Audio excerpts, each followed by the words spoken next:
mau kita wanita, mau kita laki-laki gitu, ya harus punya itu. Pakaian, makanan, tempat tinggal, itu kewajibannya suami, bukan kewajibannya istri. Padahal penyusutan itu beban bagi keuangan kita. Begitu kita punya income, kita punya mobil, maka harus ada penyusutan. Dia rekam dalam benaknya dan dia gunakan itu untuk berbicara. Karena ketika mendengar sebenarnya anak itu otaknya menghubungkan antara kosakata yang dia dengar dengan konteks dari kata-kata itu. Boleh nggak ninggalin sholat karena ngurusin anak? Nggak boleh. Karena kita tidak boleh gara-gara ngurusin anak kita sendiri jadi lalai dengan kewajiban kita. Atau misalnya terlalu sibuk ngurusin anak sampai akhirnya nggak sempat ikut pengajian, nggak sempat tilawah, nggak sempat tahajud. That's wrong. That's not what it's supposed to be. Ya, ketika kita memiliki anak, seharusnya kita kemudian semakin dekat kepada Allah, pahala kita semakin banyak, kita masuk surga, suami dan istri kita juga masuk surga, anak-anak kita masuk surga. Banyak keluhannya dari orang tua terutama yang merasa bahwa mereka udah mati gaya, gimana caranya membersamai anak-anak itu di rumah ya. Kebanyakan dari orang tua akhirnya mengambil jalan pintas.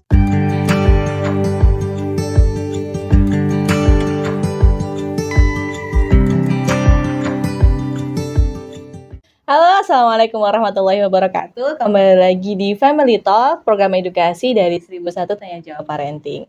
Family Talk menebar inspirasi untuk keluarga Indonesia.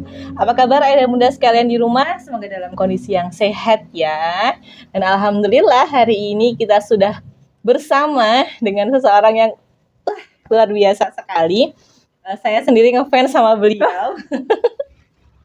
Beliau adalah Mbak Desi Rahmawati. Beliau ini merupakan owner dari Eka Farm ya Mbak ya? Eka Farm itu apa Mbak Desi? Eka Farm itu sebenarnya salah satu brand aja ya. Brand ya. Produk beras organik kami gitu. Tapi kalau untuk nama perusahaannya namanya CV Agro Sukses Abadi.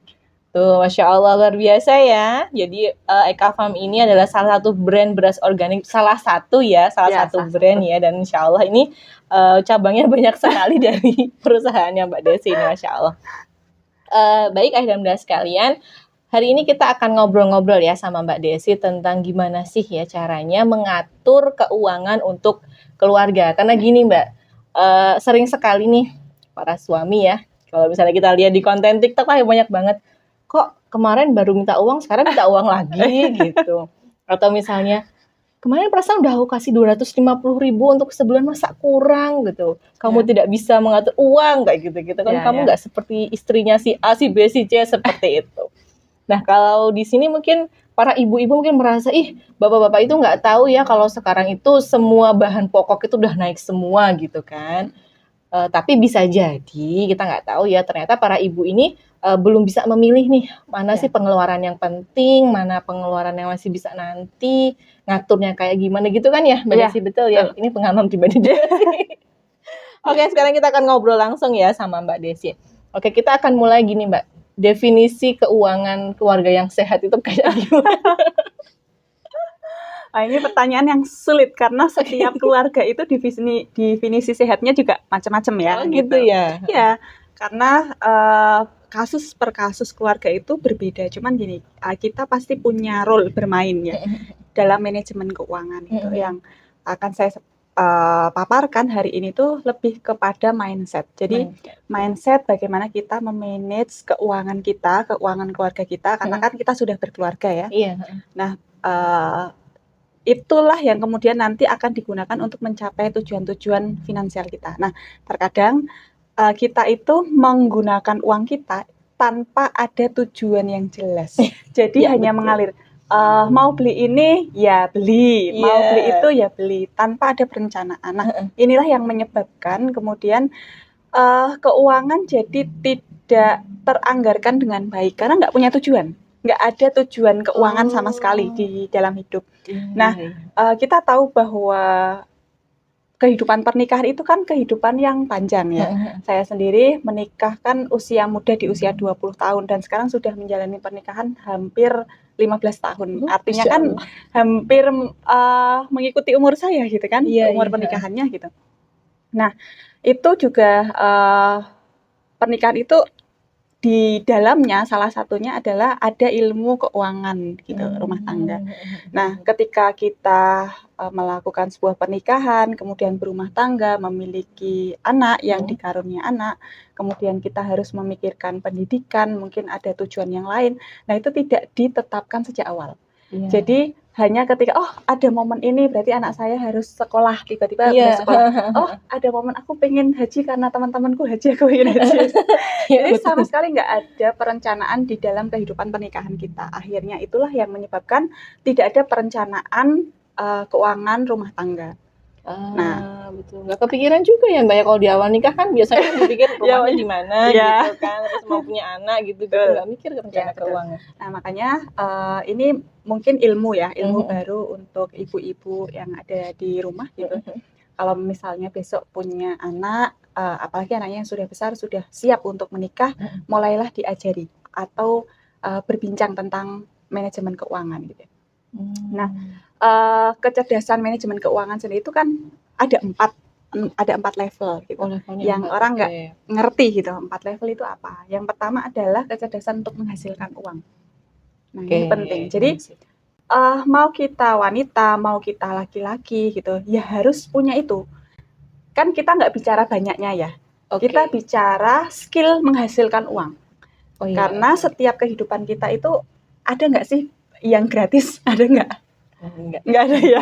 Kita mau makan harus beli bahannya, kemudian kita mau sekolah kita harus membayar uang pangkal dan sebagainya kayak gitu. Nah, di sepanjang hidup kita itu nggak ada yang gratis gitu. Yang gratis ya doa sama Allah gitu.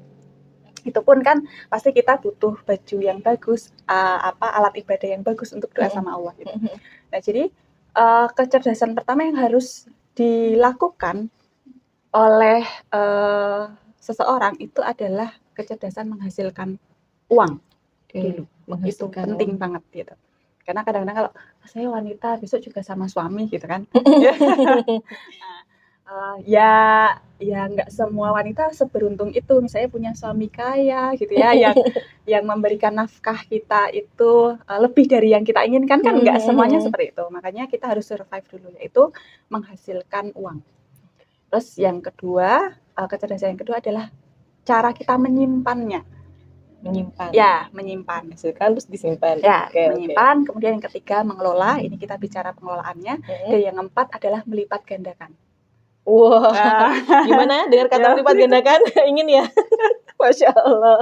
Tapi nanti jangan titip saya terus Mbak, ini tolong dilipat gandakan ya. Iya tolong Mbak. Disimpan di bawah bantal, besok-besok udah lebih gitu ya. Nah, kadang-kadang yang nomor 4 ini kayaknya sesuatu yang masih mungkin sangat jauh dijangkau, tapi sebenarnya sangat bisa. Ketika kita sudah punya kecerdasan yang nomor 1, level 1 itu bisa langsung lompat di nomor 4 sebetulnya. Oh gitu? Iya, yang penting kita punya active income, kita bisa menghasilkan uang, seberapapun itu kita bisa lompat ke nomor 4 sebetulnya. Tapi ya nanti ya kita lihat dulu bagaimana. Sabar ya.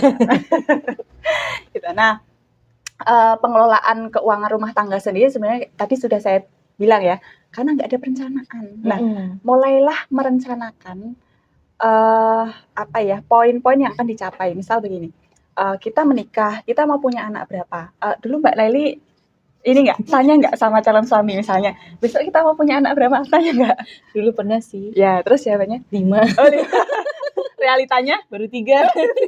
Tapi mau merealisasikan 5. Allahu Akbar. Bismillah ya. Ya. Menarik gitu ya, karena kita kan mungkin berangkat dari pernikahan yang awalnya tidak saling kenal, ta'aruf gitu ya. Itu pertanyaan yang sebenarnya sangat jadi rahasia umum. Pengen punya anak berapa gitu. Bahkan saya dulu waktu ta'aruf tuh ya pengen punya anak berapa, 7 gitu ya. Dengan bedanya tuh ya bismillah gitu ya. Okay. Setelah berjalan ternyata kita evaluasi lagi ya, 7 itu apakah semuanya kandung ataukah harus itu kan juga ada pemikiran lain. Nah, perencanaan itu yang kemudian bisa kita ubah dengan cara kita mengatur kembali apakah itu harus semuanya kandung gitu kan, ataukah boleh kita istilahnya ya kalau bahasa Jawa ngopeni gitu, ngopeni anak gitu ya. Setelah dilihat perjalanan ya, kita kan mengukur ya kemampuan kami, kemudian nanti kita juga mengukur kesejahteraan anak-anak sampai besar, apakah mampu kita dengan 7 itu kan kalau hamil kan nggak selalu mudah ya. Iya. Kadang-kadang kita ngidam sesuatu yang mengeluarkan budget gitu misalnya. Iya. Nah itu kan juga perlu Iya. hitungan karena hamil itu juga biaya, melahirkan ada biayanya. Betul. Kemudian ada akikoh dan sebagainya, Iya. itu kan perlu biaya sekolah sampai dan sebagainya. Nah itu kemudian jadi evaluasi kami. Nah pasca itulah kita kemudian merencanakan apa yang ingin kami capai. Nah dari itulah kemudian kita berhitung, oh anak nomor 1 ini mau SMP kemana, SMA kemana, yang nomor 2 kita ukur ya, misalnya rentang antar anak itu 3 tahun, berarti kalau yang nanti 1 masuk SMA, 1 masuk SMP, selalu masuk 1 SD gitu, itu berapa gitu. Nah karena kita sudah tahu anggaran yang kurang lebih akan kita keluarkan, nah akhirnya kita jadi sadar, penghasilan kita harus ditambah gitu. Nah kadang-kadang orang itu nggak pernah menghitung, kan itu hanya planning kira-kira, tapi itu penting karena untuk menentukan sebetulnya income kita sudah cukup atau belum gitu. Nah kalau misalnya belum cukup, lalu bagaimana? Apakah hanya misalnya si suami saja yang bekerja atau berdua yang bekerja, atau misalnya saya cukup si suami saja bekerja, yang istrinya gimana caranya tanpa bekerja di luar rumah bisa menambah penghasilan keluarga kan begitu. Nah hal-hal seperti itu harus direncanakan sedini mungkin lah ya. Kalau misalnya baru tahu Mbak kalau semua itu harus direncanakan, atau saya nggak pernah punya rencana begitu ya, sedini mungkin artinya seketika kita tahu ilmunya maka segera rencanakan, karena itu akan membantu banget kita menghitung seberapa besar income yang harusnya kita punyai. Nah barulah kita bicara tentang mengatur. Oke, bicara tentang tadi perencanaannya Mbak ya, itu perencanaannya dalam jangka waktu yang seberapa? Jadi misalnya posisi sekarang belum punya anak misalnya, atau misalnya anaknya masih bayi gitu ya. Nah itu tuh mikirnya harus sampai dia nanti kuliah, atau mungkin kita bikin perencanaan sampai anak-anak itu SMP misalnya, masuk dari SD, misalnya PAUD, kemudian TK, kemudian SD, SMP, itu dihitung, atau mungkin kita sampai TK dulu atau sampai SD dulu lah gitu. Itu sampai seberapa banyak sih Mbak? Sampai kita tutup usia sebetulnya harusnya. Jadi karena gini, kita itu nggak berpikir perencanaan sampai tutup usia. Jangan sampai kemudian ketika kita tutup usia kita ada hutang yang akhirnya itu diwariskan juga ke generasi berikutnya. Nah itu kan berat sekali ya. Makanya saya bilang sampai mana ya, sampai tutup usia kita gitu. Jadi sampai kemudian dana pensiun ketika kita bekerja akhirnya tidak bekerja kembali, atau yang tadinya nggak bekerja punya maksudnya punya pendapatan full dari suami, terus keduanya sudah nggak bekerja pensiun, ya kita harus merencanakan berapa sih uang pensiun kita yang cukup untuk hidup kita sehingga kita tidak membebani generasi berikutnya. Nah ini mindset banget ya. Jadi kebanyakan orang-orang zaman dulu gitu ya, ketika saya baca buku tentang pengelolaan rumah tangga, itu kebanyakan orang tua zaman dulu, nggak semuanya ya, tapi saya banyak melihat bahwa mereka memandang anak itu, menurut Mbak Naili, beban atau aset. Kalau zaman dulu ya? Iya. Mungkin aset kali ya? Iya, zaman dulu memandang anak itu aset. Harapannya ketika orang tua memberikan pendidikan, kemudian membuat mereka itu punya kehidupan yang lebih baik, itu bisa menopang kehidupan orang tuanya. Oh iya, betul, kayak membalikan gitu lah. Iya, rata-rata begitu. Padahal anak tersebut kalau sudah berkeluarga kan harus juga membiayai keluarganya. Belum lagi nanti kalau misalnya itu anak laki-laki harus membiayai keluarga istrinya misalnya begitu. Akhirnya kita terjepit di situ, generasi atas kita, kemudian juga membiayai generasi bawah kita. Sandwich generation ya. Jadi akhirnya sandwich generation yang akhirnya tujuan-tujuan finansial atau impian-impian itu nggak tercapai. Nah makanya kalau kita paham ilmu keuangan, tahu ilmu keuangan, kita harus merencanakan sampai kita tutup usia. Gitu. Jangan sampai kita membebani anak. Walaupun saya yakin ya, setiap anak yang dididik dengan baik gitu ya, paham agama gitu, pasti dia akan punya rasa tanggung jawab ya untuk Mhm. membahagiakan orang Orang tuanya tuanya. dan sebagainya. Tapi kita tidak boleh kemudian membebankan biaya hidup kita selama kita pensiun kepada Anak anak-anak kita. kita. Oke. Itu mindset banget gitu.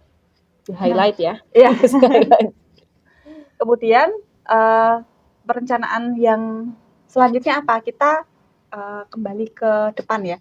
Jadi saya mau punya dana pensiun sekian. Kemudian apa yang ingin saya capai ketika saya belum pensiun? Misal, saya ingin umroh, saya ingin haji. Berapa nominalnya? Bagaimana cara mencapainya? Kira-kira kan namanya juga planning. Kita nggak tahu umur kita sampai atau tidak, tapi ada niatan ke situ karena kita kan Muslim gitu ya. Jadi saya juga ada planning. Haji tahun sekian, umroh tahun sekian gitu ada. Dan saya sangat berhati-hati dengan itu ya. Saya tidak buru-buru karena yang akan saya libatkan itu juga generasi berikutnya. Kalau maaf kalau misalnya ada teman-teman yang yang penting aku haji sik gitu, yang penting saya haji dulu, punya uang langsung haji dul gitu ya.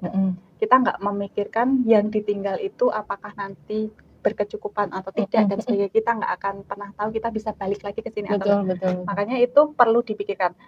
Maksudnya dipikirkan tuh tidak ditunda-tunda ya. Kita mempersiapkan betul anggaran itu untuk kita melaksanakan haji atau umroh.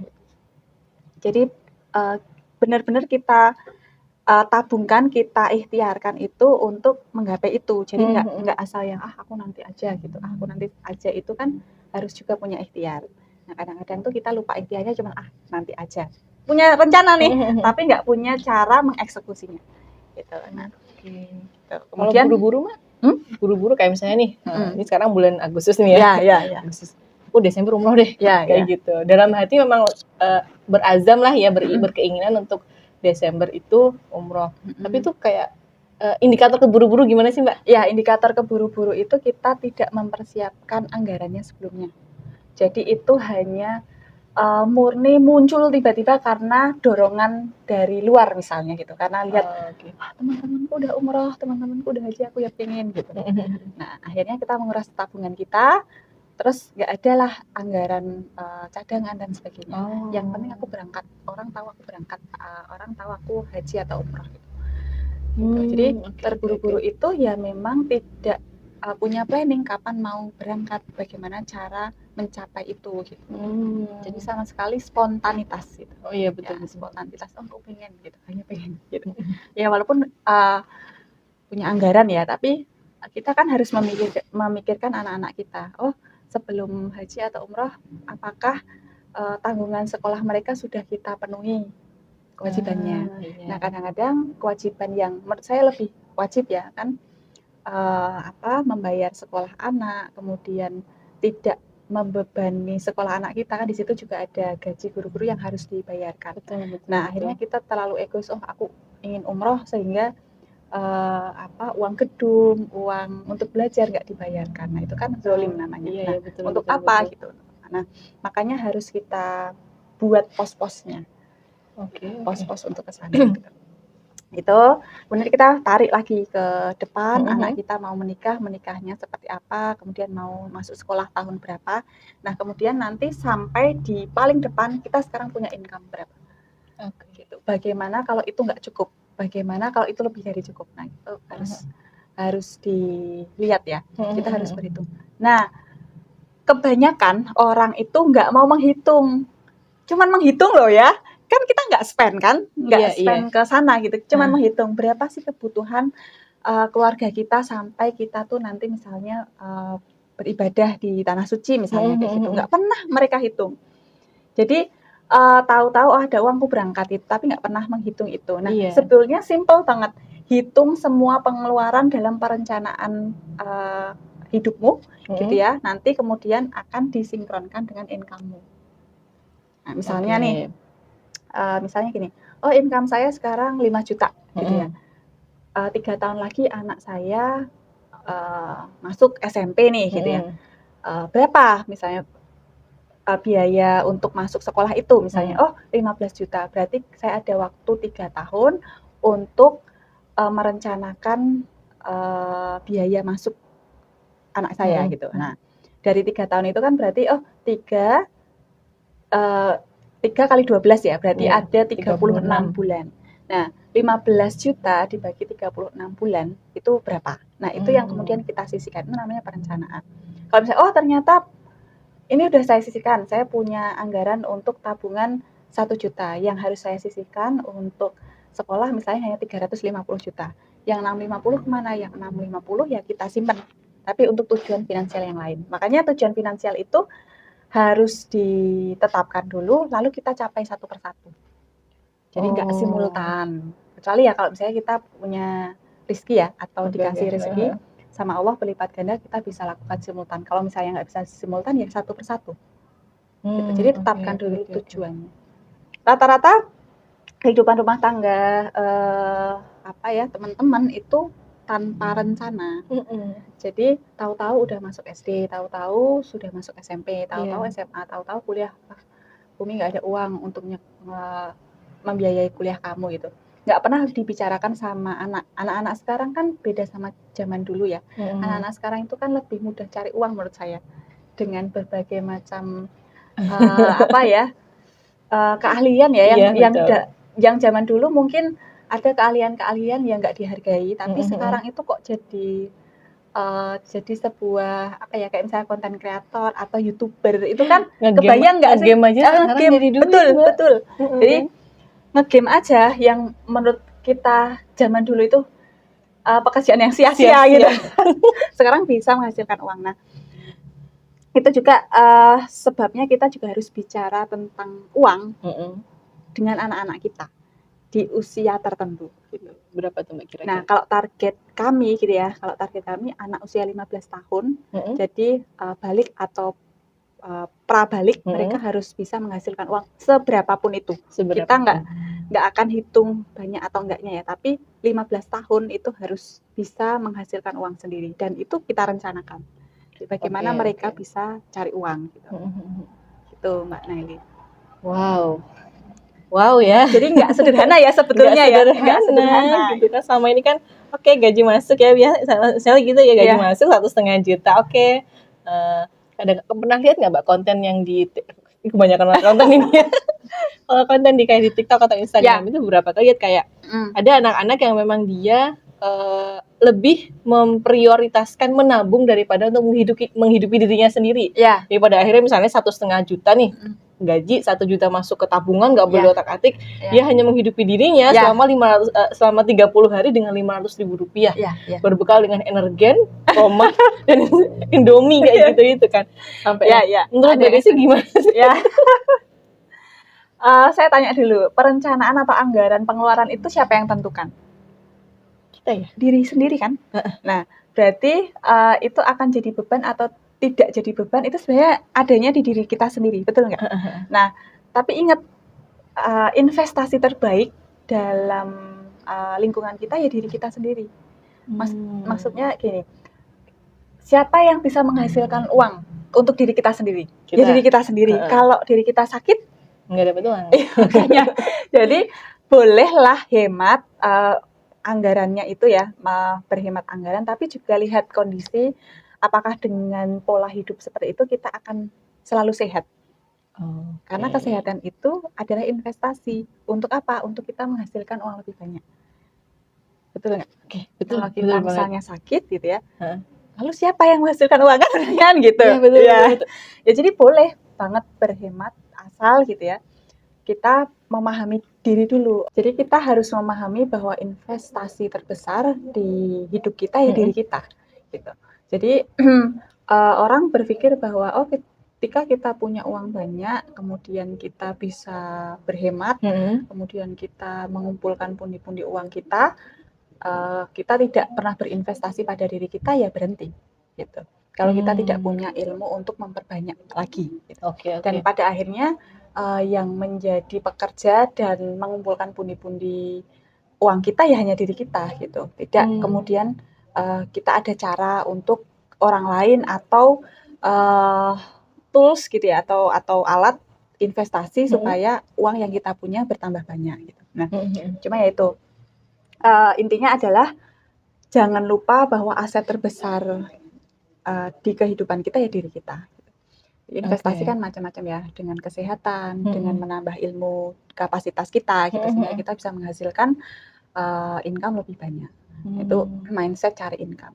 Kemudian yang kedua adalah kecerdasan untuk menyimpan. Nah, ini Iya. menarik banget nih menyimpan. Iya betul.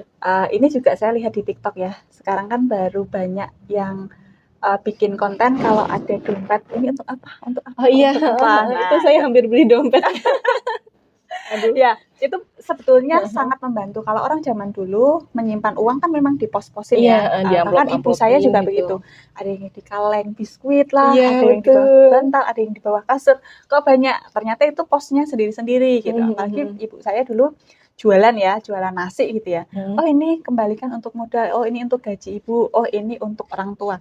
Jadi sudah ada pos-posnya. Nah, dompet-dompet semacam itu sebenarnya memang membantu. Cuma kita harus tahu kultur penggunaan uang kita tuh kayak gimana. Misal nih, Oke. saya lebih seneng pakai kan sekarang kalau bayar apa-apa udah pakai e-money gitu ya. Iya, Nah, QRIS. ya Scan aja. akan sangat akan sangat membantu gitu ya kalau misalnya kita sudah poskan di rekening-rekening tertentu. Misalnya, oh ini untuk kebutuhan sehari-hari di rekening ini, maka yang tak pakai e-money-nya ya hanya di rekening ini gitu. Oke. Jadi kita harus lihat habits kita ya. Lebih senang pakai uang cash atau pakai e-money. Nah, nanti kita juga pos-posin tuh di banknya.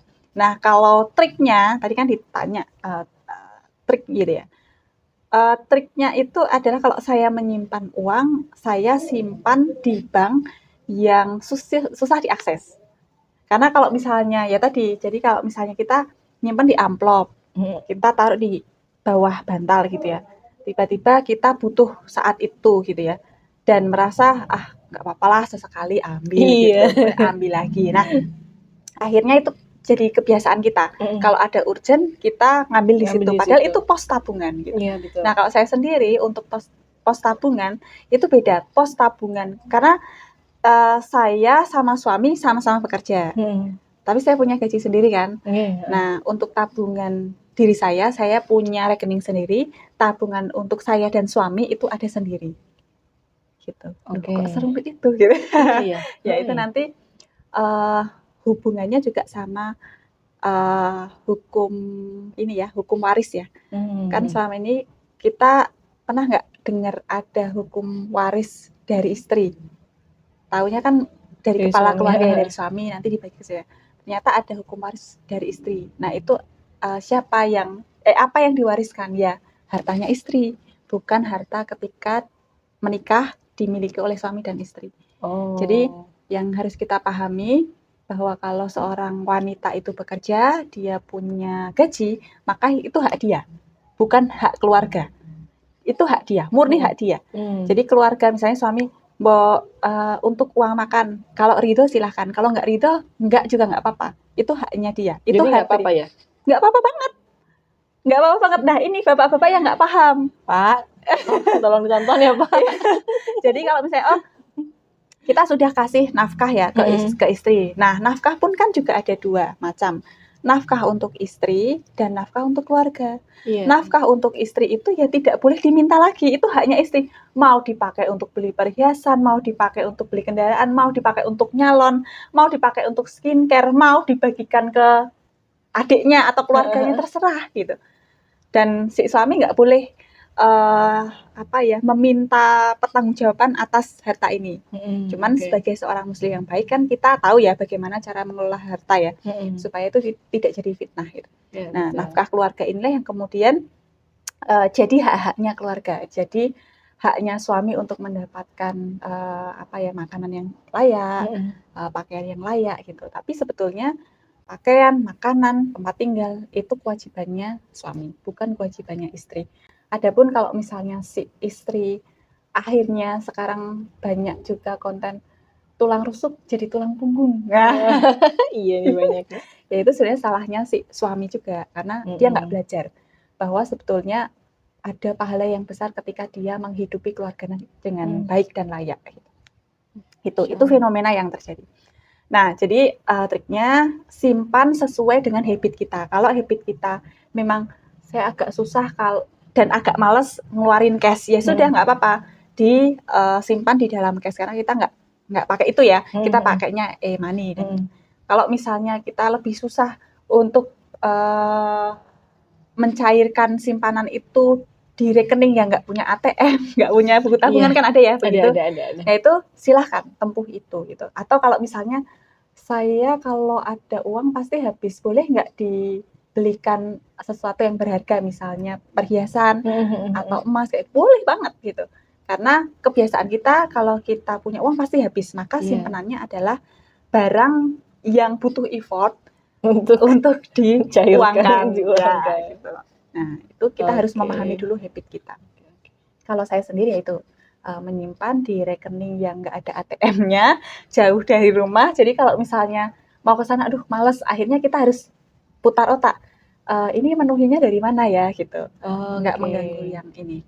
Nah, saya ada cerita gitu ya, dua cerita. Yang pertama itu teman saya gitu, seorang pengusaha di Jawa Tengah gitu ya. Beliau bercerita. Beliau itu pengusaha, omsetnya nggak main-main ya, omsetnya itu sekitar 6 M-an per bulan, kan itu cukup besar ya, per bulan loh ya. Nah, cuma hidupnya sangat sederhana banget, karena apa? Karena dia terbiasa dulu di zaman beliau kuliah, beliau itu kan dari keluarga yang mampu sebenarnya, bapak ibunya bekerja PNS dan pejabat. Nah, artinya ketika dia kuliah gitu ya, itu dia punya anggaran dari orang tua 3 juta di masa itu. 3 juta menurut dia tuh banyak banget zaman itu ya. Karena levelnya sudah di atas saya. Dia hanya menghabiskan uangnya itu 500.000 per bulan. Akhirnya dia bisa tabung. Di akhir kuliahnya, 4 tahun masa kuliah dia, uang tabungannya dia tuh 120 juta. Di masa itu. Nah, dari situlah kemudian beliau itu merintis usaha itu dari uangnya sendiri. Nah, artinya beliau sudah diajarkan sejak dini, sejak masih muda, bahwa kamu boleh punya uang banyak gitu ya, tapi pengeluarannya jangan lebih banyak dari pemasukan. Gitu. Karena kan sebetulnya kalau kita mau membandingkan, misalnya, ada orang yang punya penghasilan 10 juta, ada yang punya penghasilan 2 juta. Sama-sama habis. Nah, jadi bedanya apa? Pengeluarannya artinya ya? Iya, kan nggak ada bedanya toh. Habis semua. Income-nya lebih banyak nih yang 10 juta, yang 2 juta lebih sedikit, tapi sama-sama habis, kan nggak ada bedanya. Nah, jadi sebetulnya jumlah income yang banyak itu tidak berpengaruh atau menjamin bahwa kita bisa menyimpan uang dengan baik. Iya, betul. Nah, itu masalahnya. Jadi kecerdasan yang kedua menyimpan ini kayaknya sederhana ya.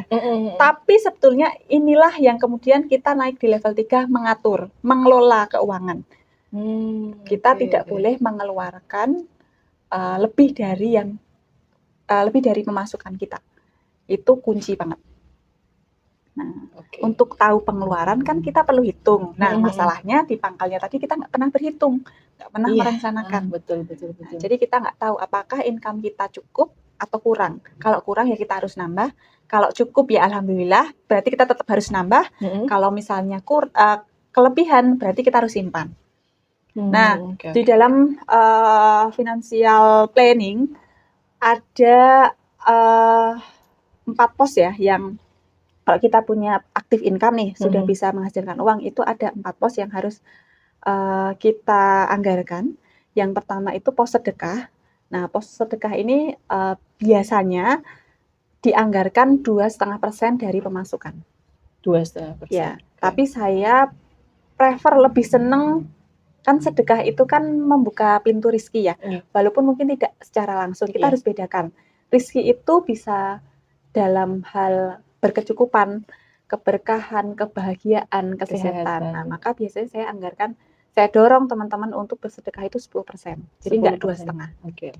Kemudian kalau misalnya memilih 2,5% enggak apa-apa, tapi kalau bisa 10% lebih baik. Alhamdulillah. Kemudian ada pos untuk cicilan. Kalau misalnya kita punya beban keuangan, saya cicilan motor atau apa yang itu memaksa kita untuk punya cicilan ya, misalnya cicilan yang produktifnya, oh saya butuh motor supaya saya bisa berangkat kerja menghasilkan aktif income, ya nggak apa-apa gitu, silahkan. Nah itu besarnya cicilan itu maksimal 30% saja dari penghasilan. Jadi kalau misalnya kita mau beli motor nih, penghasilan kita misalnya 3 juta, maka cicilannya maksimal 1 juta. Kan 30% dari 900 lah ya. Iya, 900 ya. 900 ribu ya. Maksimal 900 ribu, nggak boleh lebih dari itu. Jadi carilah motor, kalau cari motor ya cicilannya segitu sebulan. Supaya kita tidak punya beban keuangan. Yang over gitu ya. Nah, kemudian 10% kita pakai untuk tabungan. Nah, yang kalau kita misalnya pakai 2,5% untuk sedekah, maka 57,5 itu untuk kebutuhan hidup kita. Tapi kalau kita pakai 10%, maka ya 50% untuk kebutuhan hidup kita. Jadi itu segera dipisah. 50% untuk kebutuhan hidup kita, 10%-nya untuk tabungan atau investasi, 30%-nya untuk cicilan jika ada, dan 2,5% atau 10% untuk sedekah. Gitu. 2,5 atau 10 untuk sedekah, 10 untuk tabungan atau investasi, 30 untuk cicilan, 50 atau 57,5 itu untuk kehidupan kita. Berarti kalau misalnya yang cicilan tadi itu 30% ya Mbak ya? Iya. Berarti maksimal 30%. Berarti itu untuk semua cicilan ya? Iya, untuk semua cicilan. Jadi kayak misalnya ada motor atau utang atau KPR atau apa segala macam, semua masuk di pos 30% itu. Iya, betul. Kalau ternyata lebih Mbak? Kalau lebih berarti harus ada yang dikorbankan. Entah nanti, jangan pernah mengorbankan pos tabungan ya, nggak boleh. Jadi pos tabungan itu tidak boleh dikorbankan. Yang kita korbankan adalah pos kebutuhan. Jadi pos kebutuhan misalnya nih, kita punya anggaran jalan-jalan di pos kebutuhan itu, ya kita korbankan, nggak jalan-jalan dulu. Gitu. Atau kita punya pos anggaran untuk traktir teman. Biasanya kita traktir teman terus gitu, karena ada cicilan ya itu dikorbankan dulu, jangan traktir teman dulu. Gitu. Jadi anggaran pun kan sebetulnya dibagi juga jadi 4 pos ya. Pos kewajiban. Pos kewajiban itu kita tidak boleh tidak menyisihkan. Jadi pos kewajiban tuh seperti cicilan. Cicilan kendaraan atau apalah itu, atau cicilan bayar sekolah misalnya, itu kan masuk kewajiban. Ke cicilan, Mbak? Kalau kayak sekolah itu masuk kebutuhan apa cicilan? Masuknya bisa kewajiban, karena kan itu wajib dibayar. Oke. Nah, jadi masuknya kewajiban. Bisa masuk di cicilan, bisa masuk di kebutuhan. Gitu. Terus yang kedua adalah pos kebutuhan. Pos kebutuhan itu lebih ke makan, minum, akomodasi untuk kita pergi-pergi dan sebagainya. Nah, itu. Kemudian ada pos keinginan. Yang level ketiga pos keinginan. Oh, saya ingin haji, saya ingin umroh, saya ingin nyekolahin anak di sekolah yang favorit. Nah, itu keinginan. Kemudian ada pos kesenangan. Kesenangan tuh ya kayak misalnya jalan-jalan, piknik, ke salon, beli skincare misalnya. Nah, kan setiap orang tuh punya levelnya sendiri-sendiri ya. Misalnya nih, saya menganggap bahwa skincare itu kewajiban, ya enggak apa-apa. Yang penting masuk dalam 30% itu.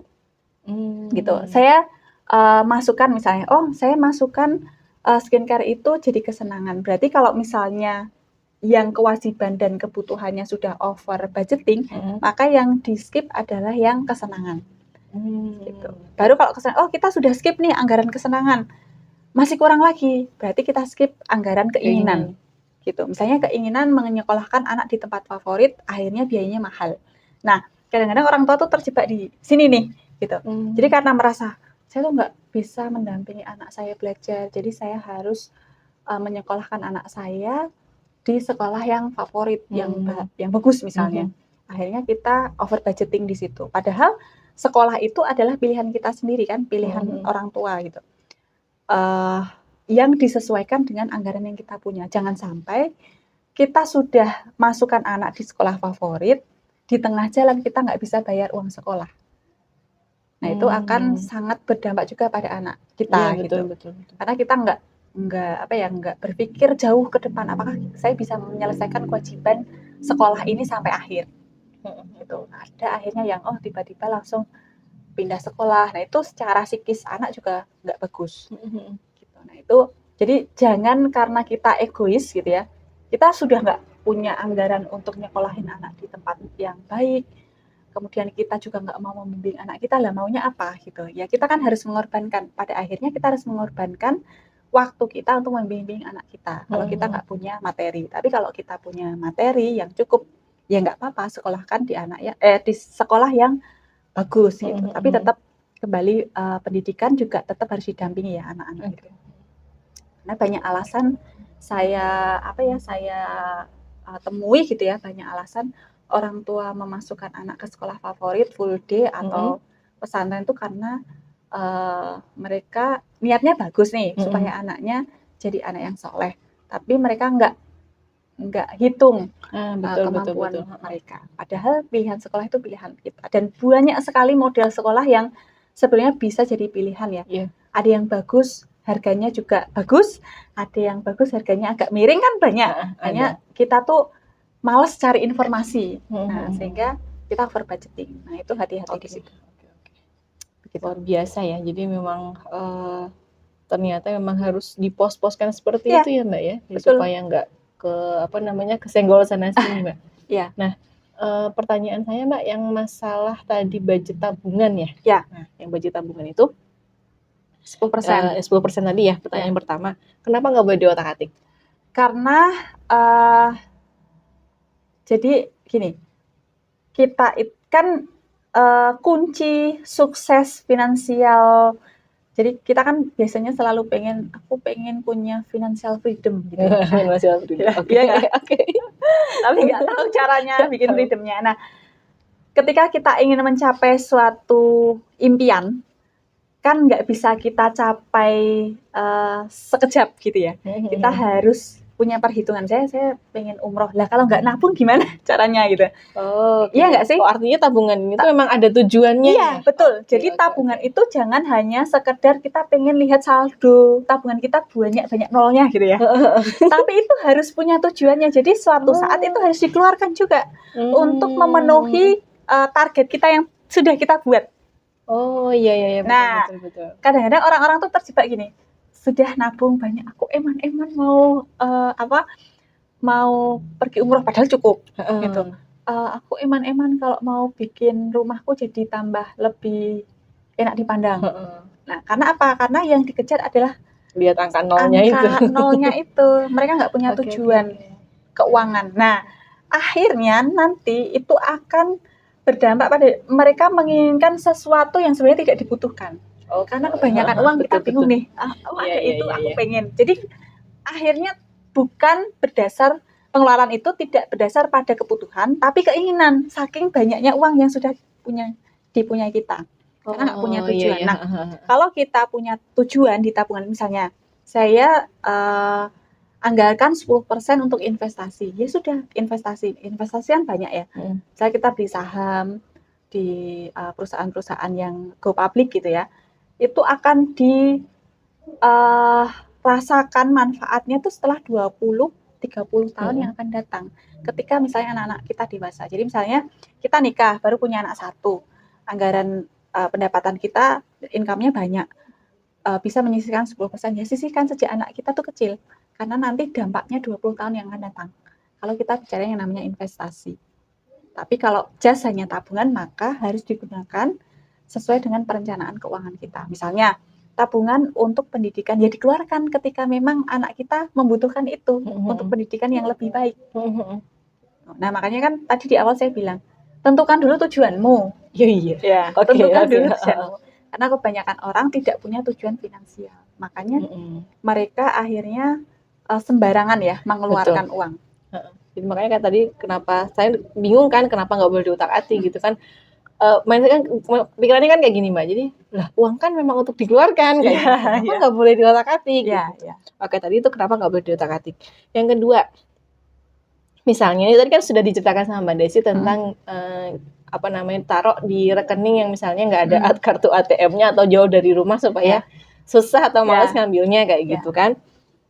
Selain itu ada nggak Mbak cara nyimpen yang apa sih namanya? Kan tadi sempat dibahas yang emas atau segala macam itu kayak gimana sih Mbak? Ya, jadi emas kalau menurut saya ya baik emas mulia, logam mulia atau emas perhiasan itu sama-sama bisa menjaga nilai intrinsik uang kita. Jadi misal nih kita nabung tahun 2015 saldo kita misalnya 10 juta. Nilainya kan nggak sama dengan 2022 10 juta kan? Iya. 10 juta zaman dulu mungkin sudah bisa kalau kita setarakan dengan emas 2015 mungkin sudah bisa dapat 9 gram lebih dari 10 gram ya, 10 gram, 11 gram lah bisa. Bahkan 13 gram mungkin di tahun itu. Tapi ketika kita punya 10 juta di tahun 2022 kayaknya nggak nyampe 10 gram itu nanti. Iya, beli nyampe. emasnya. Nah, jadi emas itu salah satu penjaga nilai mata uang kita. Jadi kalau misalnya kita hanya simpan dalam bentuk uang cash, tentu akan tergerus yang namanya inflasi. Kan itu pencuri yang nggak kelihatan ya. Iya. Kan inflasi Indonesia itu bisa sampai 10%, 11% gitu. Itu pertama. Terus setelah itu apakah ada cara yang lain? Ada, kita bisa investasikan tadi ke saham.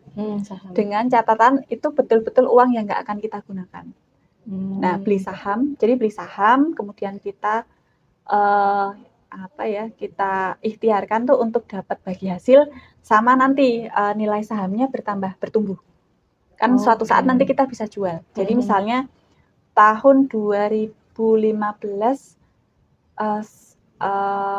misalnya kita beli saham BCA senilai waktu itu sekitar berapa ya? 7 ribuan ya.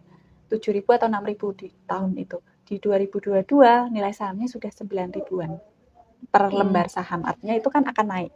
Kalau kita tepat ya menginvestasikan uang di saham-saham yang perusahaannya memang sudah sustain dan good. Gitu.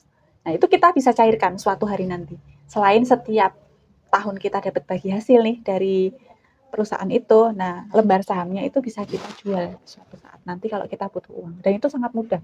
Sekarang banyak sekali aplikasi yang bisa mengakomodir itu. Oh, luar biasa ya, Iya. saham. Jadi kalau zaman dahulu itu kita mau investasi harus pakai BNI Sekuritas. Jadi kita harus nabung dulu untuk kayak uang standing gitu, baru kita bisa beli ya saham. Kalau sekarang enggak. Dengan aplikasi itu berapapun pendapatan kita yang kita sisihkan untuk beli saham sangat mudah gitu. Jadi di zaman yang serba modern ini harusnya kita jadi lebih mudah bisa mengatur keuangan kita gitu karena banyak sekali tools yang bisa kita pakai. Nah, itu cara mengelola keuangan ya tadi yang 4 pos itu, kemudian juga kita bisa alokasikan sesuai persentasenya. Nah, yang keempat tingkat yang paling urgent tuh yang melipat gandakan. Nah, jadi kalau melipat gandakan itu kita harus lihat dulu kita punya active income di kuadran mana. Jadi kalau di saya bilang ada namanya cash flow kuadran gitu ya. Cash flow kuadran itu ada orang dikatakan miskin itu bukan karena pendapatannya yang banyak, tetapi karena pengeluarannya lebih banyak daripada pendapatannya.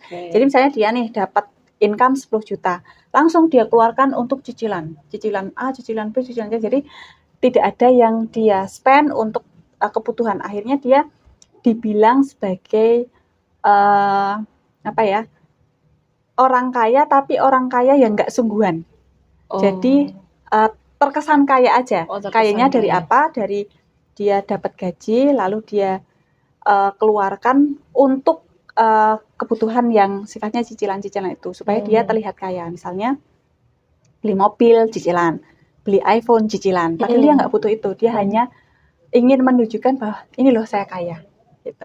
Nah itu namanya kuadran cash flow untuk yang terlihat kaya. Orang terlihat kaya. Nah ada orang yang betul-betul dia kaya.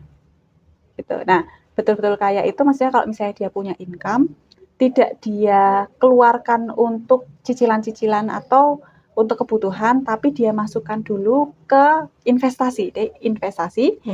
Hasil investasinya itu yang dipakai untuk menghidupi dirinya. Paham nggak maksud saya? Jadi dia tidak hidup dari aktif income-nya, justru dia hidup dari pasif income-nya. Ya. Nah makanya kalau misalnya kita mau ke kuadran investasi nih, kita harus tahu dulu pengeluaran kita berapa. Misalnya, pengeluaran bulanan saya nih 10 juta. kalau saya kasih uang saya ke reksadana supaya saya dapat passive income 10 juta, berarti harus berapa yang saya tabung di reksadana misalnya gitu. Reksadana itu kan sekitar seper 200 ya, seper 200. Jadi kita harus punya misalnya uang 2 miliar untuk dapat 10 juta. Nah, kita kompon terus uang kita yang aktif income itu sampai kemudian 2 miliar dan pada akhirnya di tahun tertentu kita sudah bisa hidup dari uang investasi itu. Kita punya uang investasi 2 miliar, kita hidup dengan hasil investasinya. Iya, oke. Gitu. Melipat gandakan Iya, melipat gandakan itu maksudnya di situ. Jadi, siapa yang bekerja untuk diri kita? Bukan hanya diri kita, tapi uang kita. Makanya perlu punya simpanan dulu. Kalau nggak punya simpanan, lah kita mau mengalokasikannya tuh dari mana gitu kan? Investasinya dari mana? Ya, investasinya dari mana gitu. Nah, dan ingat ada barang-barang yang sifatnya itu beban keuangan. Jadi kayak misalnya kita beli mobil. Kalau beli mobil tujuannya untuk apa? Oh, supaya kita bisa pergi sekeluarga gitu. Karena itu aja gitu. Ya karena itu aja. Ya, ngapain gitu? Kenapa nggak Grab aja gitu? Atau sewa mobil aja, kan itu lebih murah karena setiap aset yang kita keluarkan biaya, kan itu ada biayanya ya. Jadi misalnya kita beli mobil harga 100 juta, itu tuh ada yang namanya penyusutan. Nah, penyusutan itu yang nggak pernah kita hitung gitu. Padahal penyusutan itu beban bagi keuangan kita. Begitu kita punya income, kita punya mobil, maka harus ada penyusutan. Supaya apa? Supaya suatu hari mobilnya bisa di-upgrade gitu, nggak tua terus gitu loh. Jadi uang penyusutannya bisa kita tambahkan untuk upgrade kendaraan. Nah, makanya pastikan dulu kalau kita membeli aset itu produktif. Misal begini, saya beli mobil harga 100 juta, tapi dengan adanya mobil saya bisa bekerja lebih efisien, bisa menghasilkan income lebih dari 100 juta. Ya nggak apa-apa, itu produktif. Artinya aset itu digunakan untuk sesuatu yang menambah income kita gitu. Oke. Itu penting banget. Jadi jangan pernah beli suatu aset apalagi hanya karena saya pengen kayak dia. Nah, karena kan kita berbeda ya, maksudnya setiap keluarga itu pasti punya perbedaan kebutuhan, punya perbedaan income. Jadi pelajari saja kebutuhan keluarga kita. Tidak perlu melihat yang lain-lain. Tidak perlu melihat tetangga kita, tidak perlu melihat teman kita. Ini adalah langkah terbaik untuk keluarga kita yang kita lakukan. Karena kita sudah punya ilmunya. Jadi jangan sampai beli aset yang dalam tanda kutip sia-sia gitu.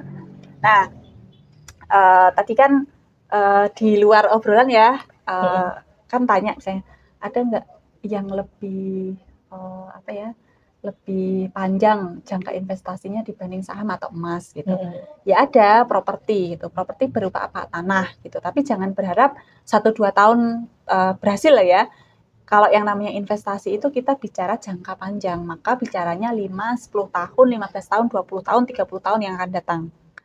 Gitu. Yang itu akan terasa kenaikannya, kemudian terasa bahwa investasi itu menghasilkan lebih banyak. Nah, namanya juga investasi, maka jangan berharap kurang dari 5 tahun. Makanya saya bilang, teman-teman yang siap investasi gitu ya, maka harus siap menunggu, harus siap menekan segala keinginan. Karena yang ingin kita capai adalah kestabilan keuangan di masa yang akan datang. Gitu. Karena kan kita nggak selalu fit ya untuk bekerja dan sebagainya. Kita harus menyiapkan masa-masa tua kita kalau Allah kasih umur kita panjang. Gitu Mbak Nairi. Tanah itu dalam arti tanah saja atau ada bangunannya? Kalau bangunan ada biaya penyusutan juga? Iya betul. Makanya yang saya maksud properti itu tanah saja. Selain itu juga lebih mudah untuk menjualnya dibanding kalau sudah ada bangunannya. Gitu ya. Tuh kalau misalnya sudah punya tanah, ternyata tanahku udah banyak gitu ya. Alhamdulillah, tambahlah bangunan. Misalnya bangunannya yang kita bikin produktif, misalnya ada kos-kosan dan sebagainya. Tapi kita harus punya seat belt-nya banyak ya. Jadi ada yang liquid, semi liquid, kayak gitu. Liquid itu maksudnya mudah dicairkan. Yang semi itu yang kita butuh effort. Terus yang ketiga itu benar-benar yang butuh waktu agak lama untuk mencairkan itu. Jadi tahapan-tahapannya itu dilewati dulu. Jangan langsung karena saya punya banyak uang tiba-tiba beli tanah. Padahal kita nggak punya emas, kita nggak punya apa namanya saham misalnya, yang aset-aset yang semi liquid saya bilang gitu. Kita nggak punya kendaraan kayak gitu yang bisa dijual lebih cepat. Iya betul. Nah, jadi lewati dulu fase-fase itu. Jadi jangan lompat langsung ke properti kecuali propertinya mau untuk jual beli ya. Oh, iya. Tapi itu kembali lagi bukan investasi namanya. Active income namanya. Oh, Karena dia berpenghasilan dari jual beli tanah. oke. Kalau yang investasi ya benar-benar 10 tahun, 20 tahun yang akan datang. Oke, passive income ya. Ya. Oke, luar biasa ya, ternyata terbuka langsung ya, menabung itu ya. Kalau tadi saya sudah cerita sama Mbak Desi, saya biasanya nabung masukin amplop gitu, diselumpitin laci gitu, ditaruh di bawah lemari gitu kan. Tahu-tahu keambil Iya. karena pada akhirnya jadinya tidak punya tabungan. Makanya ternyata banyak sekali jenis-jenis tabungan, termasuk yang tadi kita baru dengar seperti saham ya Mbak Ya, ya, saham, kemudian ternyata juga properti. Ibu-ibu bisa main saham? Bisa. Bisa. Pasti bisa ya. sekali. Nanti cari ya di YouTube, itu banyak sekali aplikasi, sangat mudah. Yang penting mau belajar itu aja. Iya, itu ya, mau belajar ya. Tadi saya sampai ngobrol sama Mbak Desi juga, misalnya tadi misalnya untuk satu saham, satu slot saham ya Mbak? Ya, satu lot saham itu misalnya 900.000. Ya. Misalnya kita ibu-ibu sebulan misalnya nabung 200, 300 gitu ya. Misalnya kalau nge-GoFood sehari gitu kan 100 buat keluarga ya. 300.000 sebulan nggak nge-GoFood dulu selama 3 bulan udahlah terbeli itu satu lot saham. Ini luar biasa sekali kan ya. Iya, betul. Nah, tapi di antara 3 tadi ya, ada emas, ada saham, ada properti, kan yang paling biasa kita dengar tadi itu emas ya. Nah, emas. Nah, tadi walaupun sudah dibahas tipis-tipis sama Mbak Desi ya, saya pengen tanya nih Mbak, antara emas kan biasanya ada yang perhiasan bentuknya, sama ada yang emas batangan, gitu. Atau mungkin satu lagi ada perak. Saya nggak tahu perak itu bisa apa nggak jadi jadi salah satu bahan untuk disimpan kayak gitu. Investasi. Nah, tiga-tiganya ini menurut Mbak Desi paling bagus atau ya paling disarankan itu yang mana sih Mbak? Ya, kalau saya sebetulnya menggunakan hanya 2 macam saja, yaitu emas perhiasan dan emas logam mulia, antam gitu ya. Kalau perak dulu pernah, tapi ternyata kurang diminati pasar. Lagi-lagi kita harus kembali ke mekanisme pasar ya, walaupun memang katanya mudah dan sebagainya lebih menguntungkan, tapi mekanisme pasar untuk perak tuh agak susah dibanding yang logam mulia emas. Nah, lebih menguntungkan mana tergantung. Kalau misalnya kita beli perhiasan itu harus kita hitung dan harus kita coba. Apakah kalau misalnya kan perhiasan juga ada macam-macam nih. Ada yang 10 karat, ada yang 17 karat, ada yang 22 karat, bahkan ada perhiasan yang 24 karat. Nah, kita harus coba beli. Kalau misalnya kita beli hari ini, kita jual 3 bulan lagi, potongannya berapa? Gitu. Potongannya berapa, kita harus bandingkan. Kalau pernah saya coba di salah satu toko emas, itu justru lebih menguntungkan yang karatnya lebih sedikit. Oh iya? Iya. Jadi kalau yang karatnya lebih tinggi, misalnya 17 karat atau 22 karat, itu biasanya potongannya 10%. Tapi kalau yang di bawah itu ternyata potongannya adalah potongan rupiah. Oh, hanya dipotong 15.000 per gram. Nah, ketika dibandingkan ternyata 10% nominal karat yang tinggi itu ternyata lebih besar dibanding kalau kita pakai karat yang lebih kecil, potongannya nominal rupiah. Maka harus dibandingkan dulu. Nah, emas perhiasan boleh dipakai sebagai sebuah simpanan kalau memang kita tipikal orang yang nggak bisa pegang cash. Kalau beli cash selalu habis, udah langsung beliin aja perhiasan. Gitu.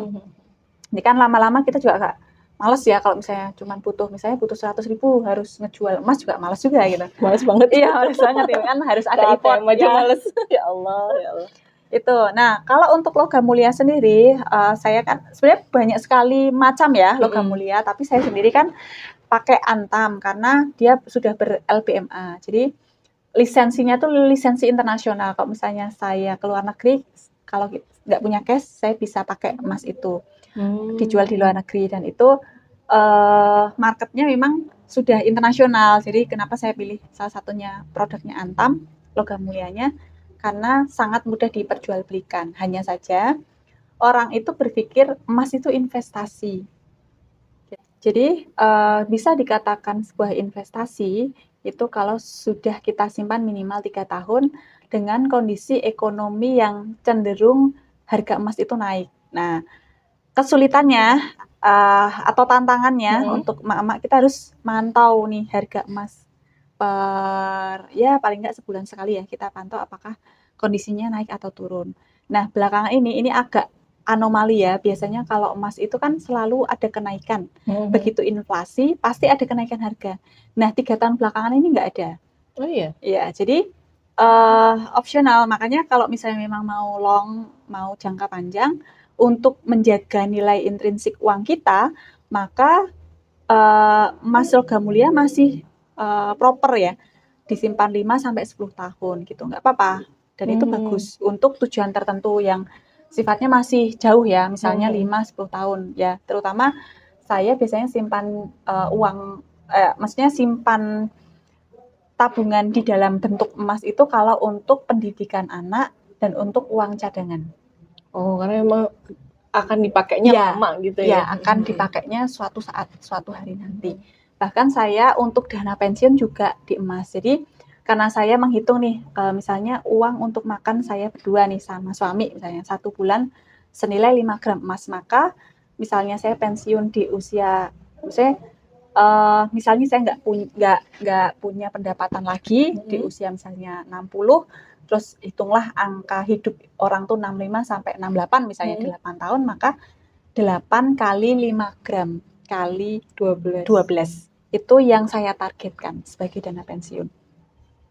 Nah, itu nanti dipakai, setiap bulan saya keluarkan 5 gram, saya keluarkan 5 gram. Ketika sudah Jadi, sampai umur 60 tahun itu rencananya ya. Jadi nanti kita hitung, berarti target saya simpan 5 gram tuh sekian keping gitu. Nah, karena kita sudah tahu hitung-hitungannya. Kan itu walaupun hitungan rencana ya, tapi itu lebih enak. Kalau misalnya suatu saat ketika saya usia saya 50 ternyata saya butuh untuk mencairkan, ya dicairkan, nggak apa-apa. Tuh, tapi kan lebih, jadi kita nggak ada beban tapi justru malah ada simpanan ya. Tadi kan ditanya definisi keuangan sehat tuh gimana sih Mbak di rumah tangga? Ya itu bebannya tidak melebihi active income, kembali lagi ke situ. Karena orang yang punya beban keuangan itu secara ilmiah kecerdasannya turun. Oh iya. Dia nggak bisa berpikir jernih untuk menambah penghasilannya. Dia sudah ruwet sendiri dengan beban keuangannya gitu. Kalau terlalu banyak cicilan tuh ternyata itu menurunkan kecerdasan seseorang. Jadi saya sangat menghindari ya yang over anggaran cicilan. Makanya saya kasih batas 30%. Syukur-syukur nggak ada 30%. Syukur-syukur nggak punya cicilan. Jadi spare 30% itu bisa kita tambahkan di tabungan atau investasi. Jadi tabungan sama investasi bisa 40% kalau kita nggak punya cicilan. Karena beban keuangan itu sungguh membuat kita tuh jadi orang yang bodoh menurut saya. Jadi kita nggak kepikiran solusi-solusi yang ada di depan mata kita karena saking ruwetnya mikir cicilan. Kalau nggak di sini resah gitu ya. Kayak aduh, nggak bisa cicilannya tidur, nggak bisa tidur, makannya nggak enak, sakit, Ya. nggak bisa nyari duit juga pada akhirnya ya. Akhirnya solusi-solusi yang di depan mata itu seharusnya mudah jadi sulit karena kita sudah mengalami keruwetan sendiri karena cicilan itu. Oke, luar biasa sekali. Oke, tadi sudah ya. Oke, dan investasi, emas, segala macam tadi sudah. Nah, lalu bagaimana nih? Tadi kan ada passive income, active income. Nah, kalau mungkin orang-orang bilang, ya gampang lah, dia kan punya active income setiap bulannya, jelas dia gaji bulannya 1,5 juta, 3 juta, jadi dia bisa mengatur dengan baik. Ya, anggaplah seperti itu. Lalu bagaimana misalnya cara mengatur keuangan kalau misalnya uangnya itu nggak pasti kayak gitu, gajinya nggak pasti, mungkin kadang hari ini dapat, kadang hari ini itu enggak, atau misalnya ya mungkin sebulan nggak dapat, tapi bulan depannya dapat 10 juta, 20 juta kayak gitu-gitu. Itu kira-kira cara ngatur budgetingnya itu gimana? Kan tipe active income macam-macam ya, tapi saya berharap teman-teman itu kalaupun misalnya penghasilannya 6 bulan sekali itu bisa mengcover pengeluaran 6 bulan. Nah, kan juga penghasilan tidak tetap itu juga kita jadi multitafsir. Misalnya ada 2 tafsiran menurut saya. Yang pertama, apakah yang dimaksud tidak tetap itu sehari dapat sehari enggak gitu. Ataukah penghasilan tidak tetap itu misalnya bulan ini saya dapat 3 juta, besok saya dapat 5 juta. Itu kan juga tidak tetap ya, Oh iya, maksudnya betul, berubah-ubah gitu. Nah, itu treatmentnya lain. Kalau misalnya yang sehari dapat sehari enggak, kita lihat kebutuhannya si keluarga apakah bisa dipenuhi dengan model income yang seperti itu. Kalau misalnya nggak bisa gitu ya, nggak bisa dipenuhi dengan model income yang begitu ya, harus berpikir bagaimana cara kita dapat income setiap hari dengan menaikkan kapasitas diri kita. Sebenarnya kan banyak sekali cara ya kita bisa mendapatkan uang. Hanya saja kadang-kadang karena kita hanya terpaku pada aktivitas diri kita, akhirnya kita nggak pernah belajar, nggak pernah nanya ke orang, kok kamu bisa punya pendapatan lebih baik, lebih banyak, kayak gitu. Nggak pernah konsultasi. Dia hanya memendam kesusahannya tuh sendiri, gitu. Padahal kan kita diajarkan untuk berjamaah kan, termasuk juga kalau ada masalah seperti itu, cobalah sharing pada orang yang tepat, gitu. Misalnya kayak misalnya dulu nih saya kan memilih jalan jadi pengusaha, itu kan juga penghasilannya nggak mesti sama gitu. Tapi kemudian saya belajar bagaimana supaya saya punya penghasilan yang tetap atau tetap berpenghasilan gitu. Penghasilan tetap dan tetap berpenghasilan. Gitu. Saya tanya, saya punya mentor, saya majukan bisnis saya, akhirnya penghasilan saya jadi lebih stabil. Maksudnya setiap bulan pasti terima gaji. Setiap tahun pasti akan naik gaji karena proses bisnis saya tumbuh gitu.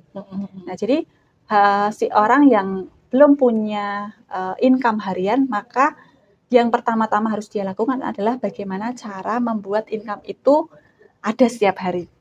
Itu dulu step 1. Nah, bagaimana kalau yang misalnya dia penghasilannya naik turun gitu ya, karena misalnya mungkin posisinya ada di sales misalnya. Seorang sales kan kadang-kadang dapat bonus, kadang enggak dan sebagainya. Nah, anggaplah yang dihitung hanya gaji pokoknya saja.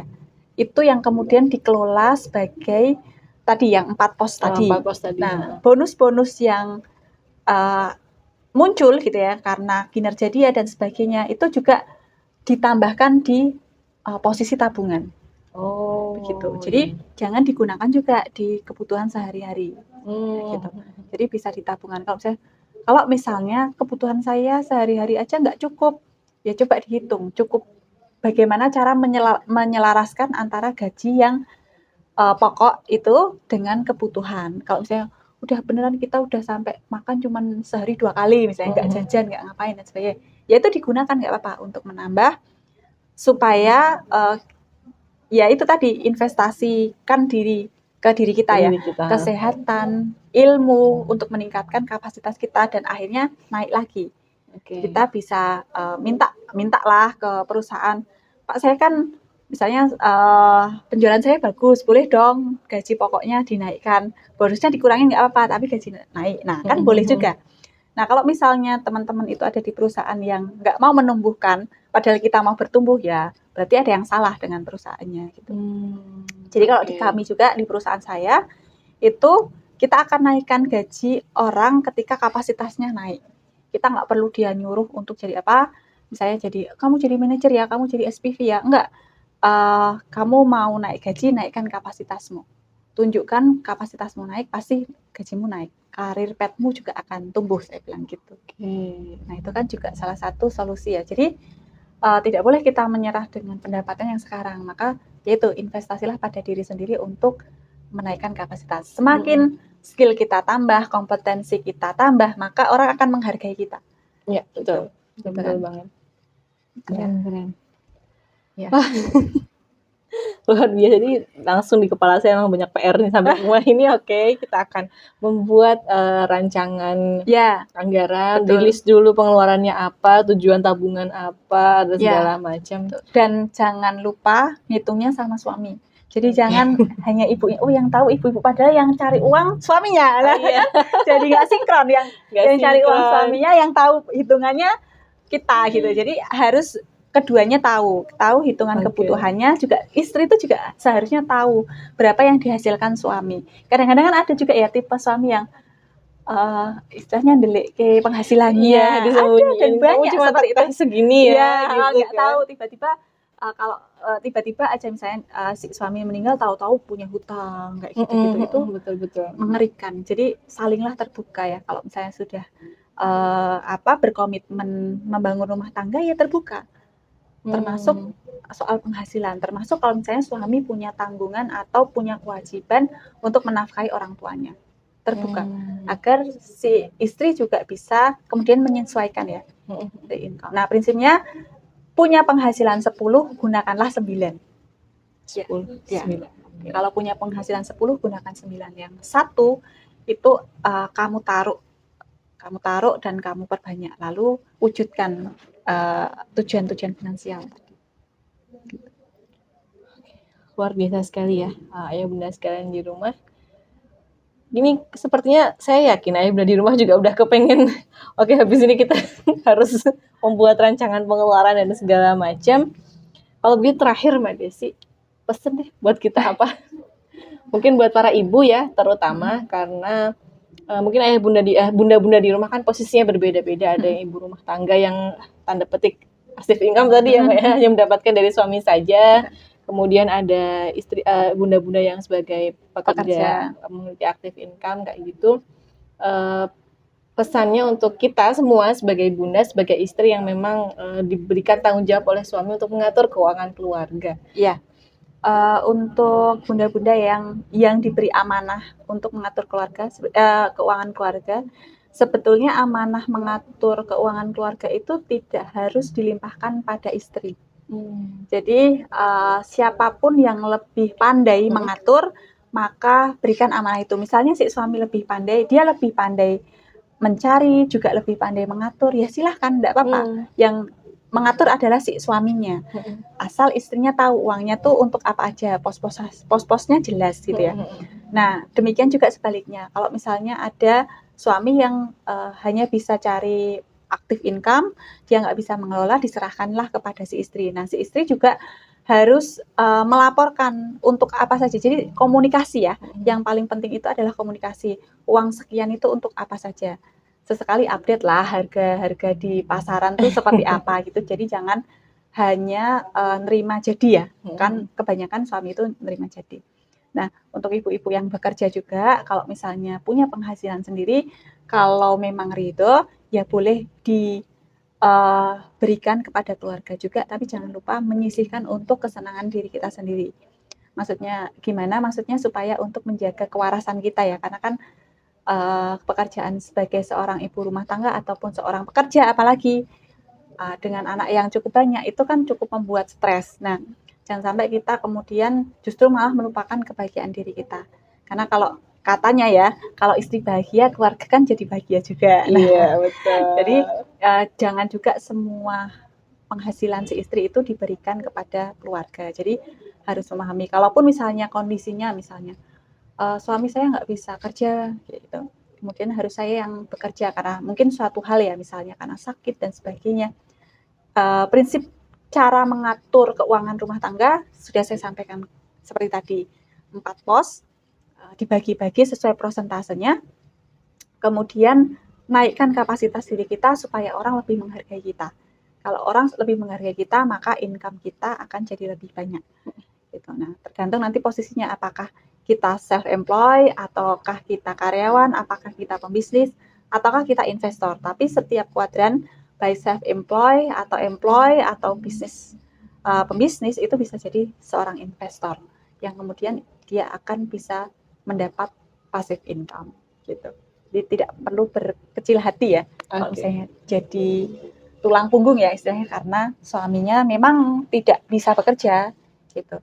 Nah, aturlah sebaik-baiknya. Kemudian juga ini yang jarang juga disampaikan adalah ajari anak kita sedini mungkin. Target saya sih usia 15 tahun dia sudah bisa membantu keuangan kita kalau memang kondisinya si ibu harus bekerja. Tapi kalau kondisi ideal ya nanti si anak diajarkan untuk punya income untuk ditabung untuk dirinya sendiri. Jadi ketika dia beranjak dewasa itu sudah tidak terlalu menjadi beban orang tua, karena semakin anak tumbuh besar kan orang tua semakin menua ya, semakin rapuh dan semakin tidak sekuat ketika zaman muda. Nah, itu juga harus di setting gitu. Jadi jangan sampai beban keuangan itu hanya bertumpu pada orang tua saja. Padahal anak itu juga bertanggung jawab. Nah, sampai nanti akhirnya mereka menikah, kemudian kewajibannya jatuh kepada keluarga mereka, bukan kepada kita sebagai orang tua. Karena kewajiban kita sebagai orang tua adalah juga menghidupi diri sendiri sampai kita tutup usia, tidak membebankan beban-beban keuangan kita kepada anak kita. Begitu Mbak Nelly. Betul. Masya Allah, luar biasa sekali ya dan Bunda. Materi pada hari ini memang berat, tetapi memang diperlukan ya, karena kalau misalnya kita tidak belajar masalah pengaturan keuangan ini, mau gaji berapapun habis, mau gaji berapapun nggak punya tabungan begitu. Jadi mulai sekarang ya ayah dan bunda sekalian, kita pelan-pelan mengatur keuangan kita, meriset kembali ya tujuan-tujuan keuangan kita tuh seperti apa saja, kemudian prioritas-prioritas keuangan kita tuh apa saja, dan semoga nanti kita semuanya ya sampai kepada tahap financial freedom itu ya, Mbak Desi ya. Harapannya semua orang Harapannya semua orang bisa financial freedom kayak gitu. Baik ayah bunda, sesi pada hari ini sudah selesai dan insya Allah akan kita lanjutkan untuk sesi-sesi Family Talk selanjutnya. Semoga bermanfaat. Wassalamualaikum warahmatullahi wabarakatuh.